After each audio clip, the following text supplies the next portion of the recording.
they've just gone 20 to 7 this Wednesday morning. Now, the amount of compensation egg and sperm donors receive could increase in an attempt to tackle a critical shortage of donors in the UK.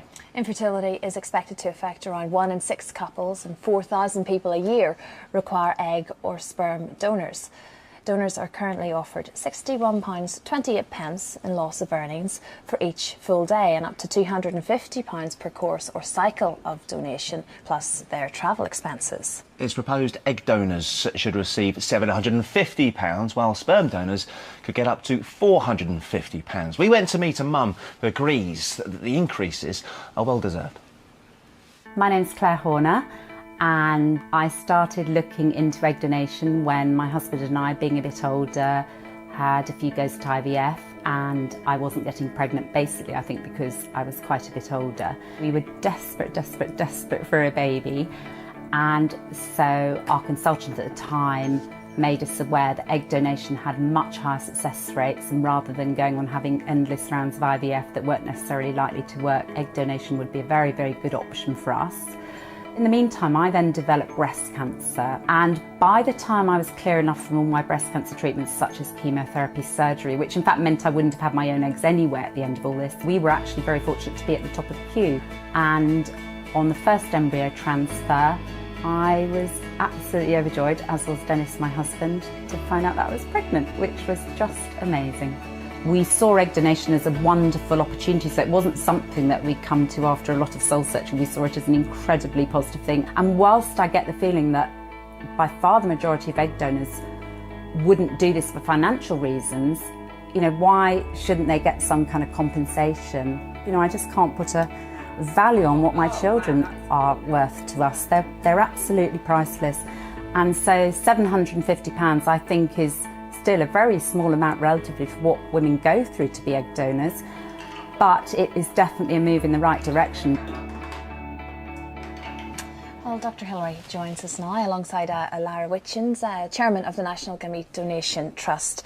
Lara, you decided to be a donor yourself, didn't you? It was a programme like this. It was GMTV in the morning. I don't know what made me have the time with twins, but yes, I realised there are too many people waiting for egg donors and decided that's the one thing I could do, and it's changed my life as well. And so what do you think of this notion of compensation and the balance of it, I guess? The 750 is a bit on the high side, because you'll have to realise that most donors like myself do it for truly altruistic reasons, but it's good to recognise that it is a gift for them, and we need to show our appreciation, but no amount of money pay what donors do anyway. There's a lot more that a donor has to do. It's not just simply donating eggs, isn't it? Yeah. It's the whole process and everything that's involved, which I guess some would suggest requires more compensation. Tell us what sort of things that they have to go through. Well, an egg donor goes through a process of IVF and will have to take hormones, have to go to quite invasive procedures, and I'm not going to lie about it, it's not much fun, but at the same time, for egg donors, 6 weeks of discomfort doesn't weigh up to a life without children. And then at the end of in the UK, as the law stands, 18 years after the children are born, the donor, but that applies to both egg and sperm donors, could be identified. But it is a lifelong commitment for yourself and for your family. But again, it's nothing compared to having a life without children, if you want them. Hilary, the word balance is going to come into this an awful lot, isn't it? Sure. I think we can all see why more money might be needed as compensation, but you don't want to offer too much, because people might be doing it for the wrong reasons and not altruistic. That's right. If you go too far the other way and do what they do in America, and people are selling their eggs online for £15,000 in some cases, and that would encourage people to do this for the wrong reasons. It should be altruistic. It should be out of sympathy to help a childless couple, and it shouldn't be for profit. It is illegal in this country to do egg donation or sperm donation just for money. The compensation payment is exactly that. It's to pay for the inconvenience, the time off work, and I think that's absolutely right. But if we went too far the other way, we would have people, especially in recessionary times, maybe not being completely honest about their health, their family histories, selling eggs with less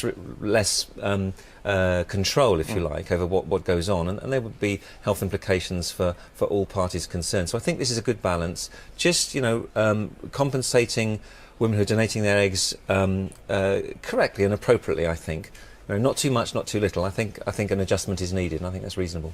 Despite what you have to go through, is it something that you would urge fertile women to consider absolutely. doing? That's not why I did it, but it has changed my life as well. It's amazing knowing that you can help people with something which effectively my eggs were flushing through my system. That's how I saw it.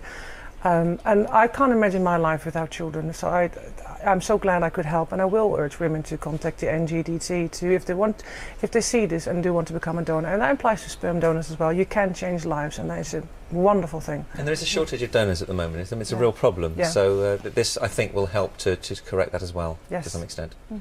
Okay, thank you very much, Hilary. Thank you. Thank you. Yes.